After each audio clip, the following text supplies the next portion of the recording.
우상을 숭배하며 하나님께 범죄하던 이스라엘을 향하여 하나님은 계속해서 선지자를 보내어서 경고하시고 돌아오라 그렇게 말씀하셨습니다. 하지만 끝까지 돌아오지 않는 그 백성을 향하여 이제는 더 이상 그들을 버려둘 수 없어서 하나님은 마침내 이스라엘을 심판하시게 되죠. 이로 인하여 바벨론 나라의 공격을 받아 예루살렘 성벽이 무너지고 성전은 불에 타고 나라가 망한 어려움을 겪게 되어집니다. 그 이후에 백성들은 바벨론 나라의 포로로 잡혀가는 참 엄청난 고통을 겪습니다. 에스겔 선지자도 이때 포로로 끌려가죠. 자, 이런 상황 가운데서 하나님은 선지자 에스겔에게 바벨론 나라의 포로로 끌려온 백성을 향하여 주의 말씀을 선포하게 하십니다. 선포의 내용은 아직 이스라엘이 완전히 망하지 않은 상태였기 때문에 이제 나라가 완전히 망할 것이다 그렇게 말씀하시고, 그 이후에 하나님이 다시 그들을 회복시켜 주시는 회복의 말씀을 주시는 거예요. 이로 인하여 37장에서 마른 뼈가 살아나서 큰 군대를 이루는 환상과 비전을 하나님이 보여주십니다. 이스라엘은 이제 나라가 완전히 망해서 회복의 가능성이 전혀 없는 상태였습니다. 그런데 하나님께서 생기를 불어넣어 그 백성이 살고 나라가 세워지는 이런 놀라운 축복이 임한다는 것입니다. 그뿐 아니라 남과 북으로 나뉘었던 이스라엘 나라가 하나가 되어질 것이다 이렇게 말씀하고 계시니 참이 얼마나 놀라운 회복의 약속입니까? 이스라엘 백성이 70년 포로 생활을 통하여 이제는 우상 숭배를 다 버리고 주의 말씀에 순종하며 살기로 결심하게 됩니다. 그 이후에 고향에 돌아온 이스라엘 백성들은 하나님을 의지하여 믿음의 삶을 살고 그 나라가 평안한 이런 은혜를 누리게 되어지는 것입니다. 38장에서는 회복된 이스라엘 백성들이 고향 땅에 돌아가서 평안히 거하는 말씀을 이제 우리에게 주고 계신 거예요. 그들은 하나님을 의지하기 때문에 성벽이 없어도 평안하고 문이나 빗장이 없어도 염려하지 아니하고 평안한 가운데 살아가는 것입니다. 자, 그런데 여러분, 이때 놀라운 반전의 말씀이 주어지는 것입니다.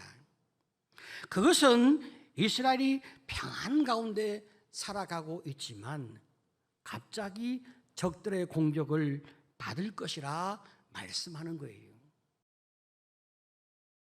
새로운 고난이 올 것을 예고하는 말씀인 것입니다. 이 말씀이 에스겔 38장 8절, 11절, 12절 맥락에서 보여주고 있는데, 그 땅 백성은 칼을 벗어나서 이방에서 나와 다 평안히 거주하는 중이라. 성벽도 없고 문이나 빗장이 없어도 염려 없이 다 평안히 거주하는 백성에게 나아가서 물건을 겁탈하며 노력하리라 하고 내 손을 들어서 황폐하였다가 지금 사람이 거주하는 땅과 여러 나라에서 모여서 짐승과 제물을 얻고 세상 중앙에 거주하는 백성을 치고자 할 때에, 자, 여러분 말씀을 우리가 잘 이제 살펴볼 필요가 있습니다. 이스라엘 백성들이 다시 예루살렘에 모여서 평안히 거주하는 상황입니다. 하나님이 그들에게 은혜를 주셔서 그들이 아주 행복하고 평안히 잘 살고 있는 거예요. 그 땅 예루살렘은 70년 동안 버려진 황무한 땅이었지만 지금은 사람이 거주하는 땅이 되었단 말이에요. 이 땅에 사는 사람들을 하나님이 뭐라고 말씀합니까? 세상 중앙에 거주하는 백성이라 그렇게 표현하고 계신 거예요. 이 말씀의 뜻은 말이죠, 이스라엘이 하나님의 선택을 받아 하나님의 율법과 말씀을 온 세상에 전파하는데 가장 중심되는 사역을 감당하는 백성이다, 이런 뜻입니다. 자, 그러면 여기 이스라엘은 말이죠, 육신의 이스라엘만 의미하는 것이 아닙니다. 영적인 이스라엘, 다시 말하면 신약시대의 성도들, 예수를 믿는 모든 하나님의 사람들, 교회 전체를 가리키는 말씀인 것입니다. 지금 예수 믿는 우리는 영적인 이스라엘로 육신의 이스라엘을 계승하고 있기 때문에 그렇습니다. 자, 그런데 문제가 무엇입니까? 하나님의 은혜로 회복된 하나님의 백성들에게 새로운 고난이 임한다는 사실입니다. 하나님의 선택을 받고 하나님을 의지하며 회개하고 지금 잘 살고 있는 이 백성들을 향하여 새롭게 공격하고 새롭게 노력하려고 하는 자들이 있다는 것입니다. 그 정체를 우리 성경은 곡과 그 연합군으로 묘사하고 있습니다. 에스겔 38장 2절을 보게 되어지면 인자야 너는 마곡 땅에 있는 로스와 메섹과 두발 왕 곧 곡에게로 을부를 향하고 그에게 예언하여. 하나님은 말이죠, 마곡 땅에 있는 곡이라고 하는 왕에게 심판을 선언하고 계십니다. 여러분, 이 마곡은 우리가 살고 있는 강서구 마곡 땅을 말하고 있는 것은 아닙니다. 자, 여러분, 모든 인간은 죄인입니다. 하나님의 은혜로 우리가 구분을 받았지만은 모든 사람은 다 죄성을 가지고 있습니다. 그렇기 때문에 모든 사람은 율법주의의 틀을 가지고 있어요. 자, 여러분, 우리가 여기에서 율법과 율법주의를 잘 구분을 해야 합니다. 율법은 우리에게 방향을 제시해 주고 있습니다. 율법은 우리가 어떻게 순종하며 살아야 하는 하나님의 법과 주님의 뜻을 우리에게 기준과 방향으로 제시하는 거예요. 그러니까 율법은 좋은 거예요. 그러면 율법주의는 무엇이냐? 이것은 나쁜 것입니다. 율법주의는 하나님의 은혜로 구원받는 것이 아니라 나의 노력이나 율법을 지켜야 구원을 받는다, 그렇게 믿게 되어지는 거예요. 그래서 율법주의는 필연적으로 행위 구원으로 가게 되어 있습니다. 이 율법주의는 언제나 자기 자신이 기준이 되어지는 거예요. 어떤 분은 말이죠, 이제 우리가 은혜로 구원받았다는 것은 인정하는데 나의 노력으로 구원을 유지하려고 하는 이런 율법주의를 가지고 있어요. 율법주의는 다양한 양상으로 나타나게 되는데, 또 어떤 분은 하나님의 은혜로 구원을 받아서도 자꾸 내가 죄를 지으니까 이런 내가 용서받을 수 있는가, 자꾸 자기를 자책하고 자기 정죄에 빠지는 이런 율법주의 양상이 있습니다. 또 어떤 분들은 자신이 죄를 짓지 아니하려고 노력하며 살았으니까 하나님이 당연히 나에게 복을 주셔야 한다라고 하는 이런 당당한 율법주의가 있어요. 내가 열심히 기도했으니까 반드시 기도에 응답해 주셔야 한다, 그것이 맞다라고 하는 행위 중심의 율법주의를 또 가지고 있습니다. 율법주의는 너무나 많은 양상으로 나타나기 때문에 어느 한두 가지로 이렇게 규정하기가 아주 어렵습니다. 이런 율법주의는 하나님의 말씀을 지키려고 하는 것 같지만 사실은 하나님이나 하나님 말씀보다 나의 생각이나 나의 기분을 더 중요하게 여기는 거예요. 그래서 내 기준, 내 생각, 내 가치관을 절대화해서 이 기준으로 나 자신을 판단하고 다른 사람을 판단하고 심지어 하나님까지 판단하고 정죄합니다. 자, 이것이 율법주의 가장 기본적인 모델입니다. 이 율법주의가 강하게 표현되어진 사람, 누구나 다 율법주의를 가지고 있는데 어떤 사람은 율법주의가 잘 나타나지 않아서 약하게 보여지고 어떤 분은 좀 강하게 보여지는 분이 있어요.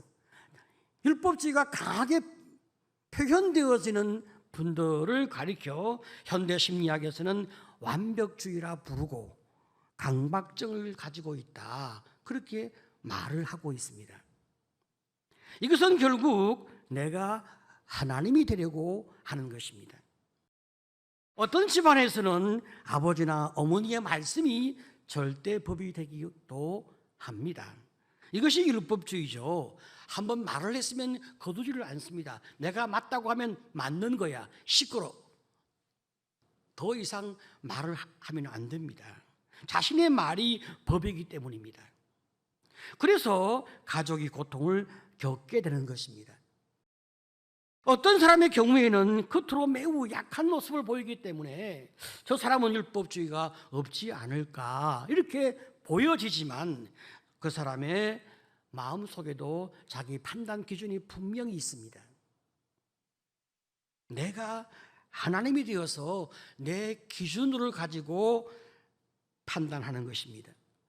재미있는 것은 말이죠. 사람들은 자신의 율법을 다 지키지 못하면서도 자기가 중요하게 생각하는 부분만 지키고 다 지켰다고 착각하는 인지 오류가 있어요. 자, 그러면서 나는 지켰는데 왜 너는 지키지 못하냐 하고 남을 판단하고 남을 정죄하는 것입니다. 자기 기준으로 남을 판단하는 것은 결국 내가 하나님이 되고자 하는 것이고 이것이 바로 죄의 본질입니다. 자기 기준으로 남을 판단하는 사람은 결코 용서가 없습니다.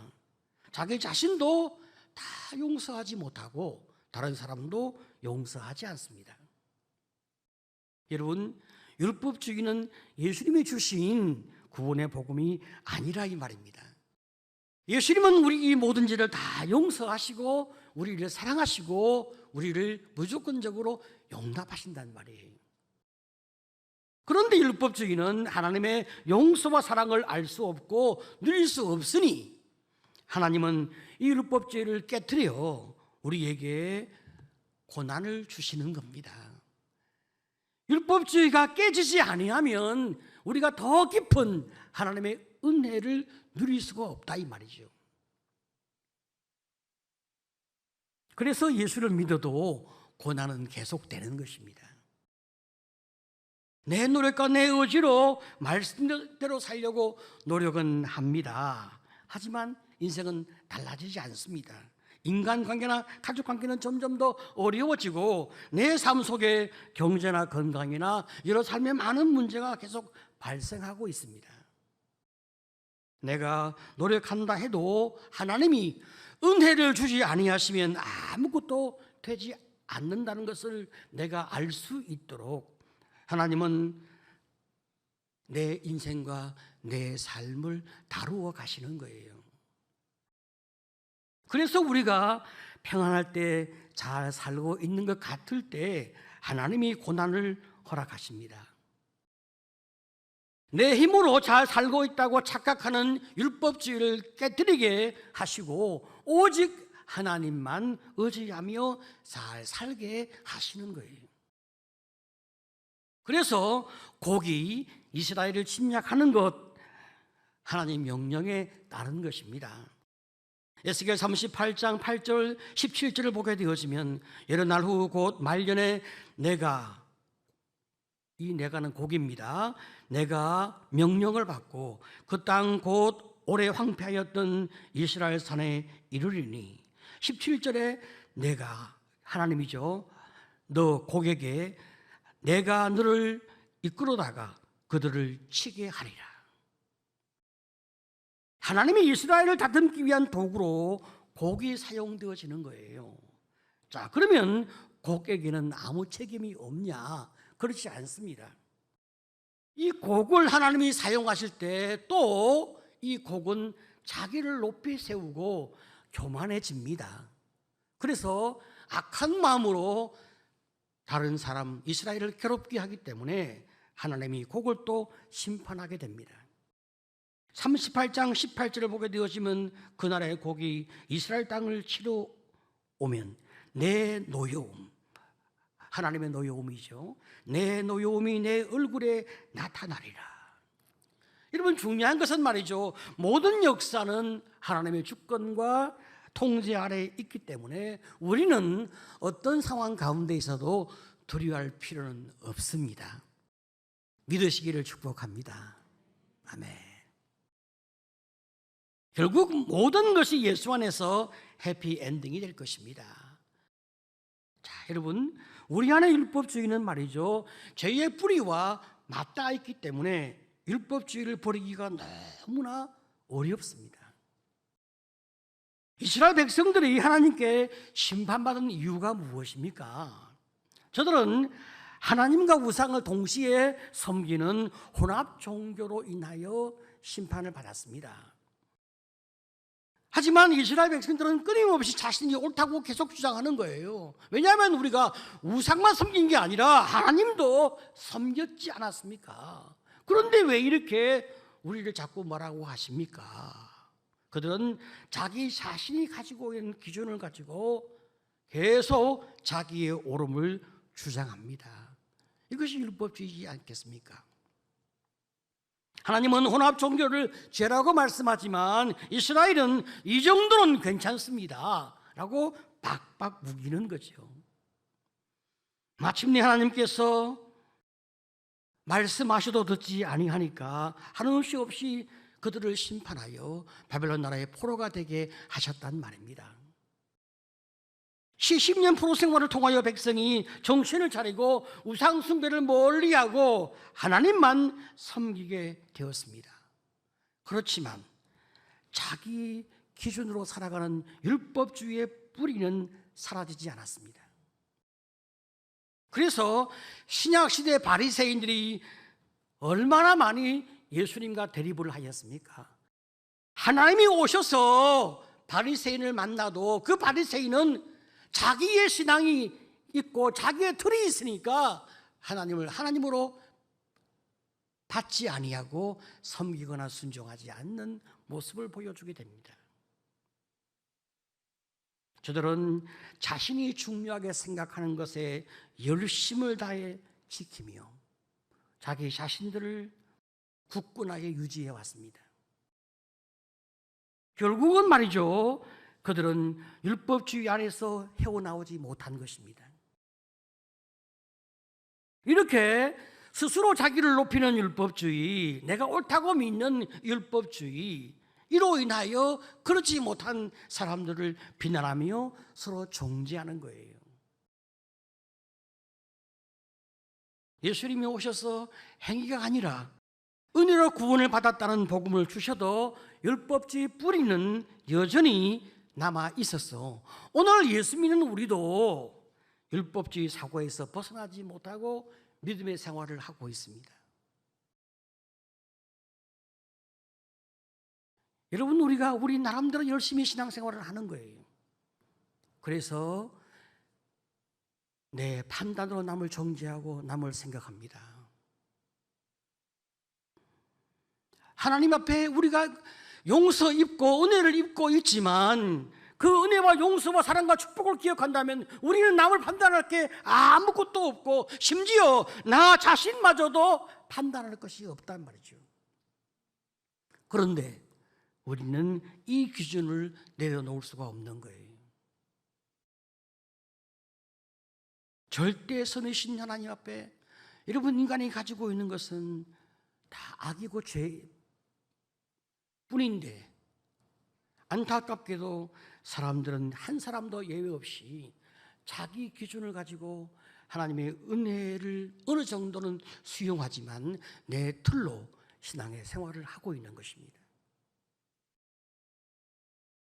우리 모두가 다 예수의 피로 용서받은 죄인입니다. 그래서 우리는 하나님의 용서를 누리며 다른 사람에게도 용서를 베풀며 사는 것, 이 얼마나 큰 축복입니까? 영원한 용서를 입고 영원한 사랑을 남에게 베풀며 살아가야 하는 것이 우리 믿음의 사람이 가지고 있는 본분이란 말이죠. 내 인생을 다 바쳐 주를 위해 살았다 하더라도 우리가 아무것도 자랑할 것이 없는 것은 하나님의 주신 능력과 은혜 속에서 살기 때문에 그렇단 말이에요. 그런데 우리가 그렇게 살아가기 어려운 거예요. 끊임없이 내 안에 율법주의와 율법주의로 인한 교만이 자꾸 나를 붙잡고 있습니다. 이런 우리를 하나님이 포기하지 아니하시는 거예요. 우리 안에 있는 끈질긴 율법주의의 그 병을 고치고 우리를 회복케 하기 위하여 하나님이 얼마나 열심을 내시는지요. 에스겔 39장 25절에 주님이 이렇게 말씀하십니다. 그러므로 주 여호와께서 이같이 말씀하셨느니라. 내가 이제 내 거룩한 이름을 위하여 열심을 내어 야곱의 사로잡힌 자들을 돌아오게 하며 이스라엘 온 족속에게 사랑을 베풀지라. 하나님이 전능하셔서 굳이 열심을 내지 않아도 무엇이든 다 하실 수 있는데, 우리 하나님, 전능하신 하나님이 열심을 내어 주의 백성을 돌아오게 하시니 그 율법주의와 그 죄의 올무에 갇혀 있는 그 인생들, 그래서 자기를 다 용서하지 못하고 남을 다 용서하지 못하는 고통 가운데 살고 있는 그 인생을 하나님이 계속 은혜 가운데 그들을 치료하며 설득하며 회복시켜 가시는 그 열심, 그 열심의 사랑을 하나님이 계속 베풀어 가시는 것입니다. 그 사랑에 감동되었어. 그 하나님의 뜨겁고 진실하고 열심의 사랑에 감동되었어. 언젠가 우리가 더 낮아지며 여호와 앞에 은혜를 구하는 때가 오게 되어지는 거예요. 바로 그것이 39장 26절입니다. 그들이 그 땅에 평안에 거주하고 두렵게 할 자가 없게 될 때에 부끄러움을 품고 내게 범한 죄를 뉘우치리니. 단순히 잘못하고 실수한 것을 뉘우치는 것이 아닙니다. 내가 스스로 하나님이 데리고 간 율법주의의 그 죄, 내가 이것 다 주님 앞에 내어놓고 하나님, 내가 아무것도 이제는 내가 주장할 것이 없습니다. 아무것도 내가 내세울 것이 없습니다. 하나님만 나의 하나님이 되십니다 하고 자꾸 허물어져 가는 우리 자신을 주님 앞에 고백하는 거예요.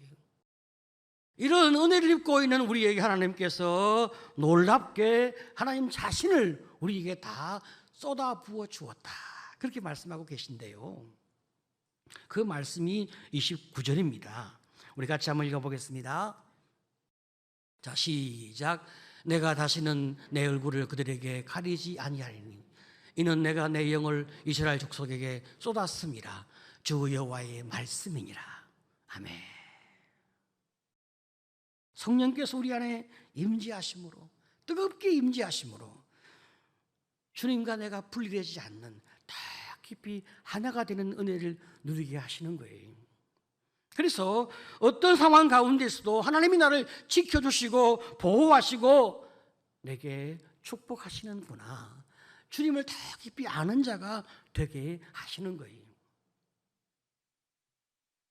어떨 때 다시 내 율법주의가 살아나면 하나님이 나에게 고난을 허락하실 거예요. 그러면 그 고난을 통하여 다시 내가 낮아지고 회개하고 주님을 더 바라보고 엎드려 충성하면서 주님에 살겠다고 한 번 더 결단하고 또 나오게 되어질 것입니다. 우리의 인생 여정 가운데서 하나님은 우리를 더 주님의 사람으로 만들어가기 위하여 우리에게 이 땅의 여러 많은 사건을 통하여 우리를 이루어 가실 거예요. 어떤 곡이 우리에게 온다 할지라도 그것이 전부가 아니라고 하는 사실을 우리가 기억해야 합니다. 어떤 고난이 우리 삶 속에서 다가온다 하더라도 그 고난은 내가 주님 앞에 더욱 은혜를 입고 주의 붙드심을 더 많이 알아갈 수 있는 그런 축복과 섭리로 내게 다가오는 것을 내게 깨닫게 하시는 거예요. 그래서 마침내 내 인생에 대하여 두려워하지 아니하고 내 미래에 대하여 두려워하지 아니하고 오직 하나님만 바라보고 엎드려 가도록 나를 이끌어 가시는 그 하나님. 그래서 우리는 주님께 모든 걸 맡기되 우리의 삶 속에서 최선을 다하며 살아가는 것입니다. 하나님, 날마다 내 안에 있는 미숙한 율법주의 사고를 다 버리고 내가 점점 더 깨어져 성숙한 주님의 사람으로 살아갈 수 있도록 더욱더 주님 위해 충성할 수 있도록 하나님 나에게 은혜를 더하여 주옵소서. 이 고백이 여러분 모두의 고백 되시기를 간절히 축복합니다.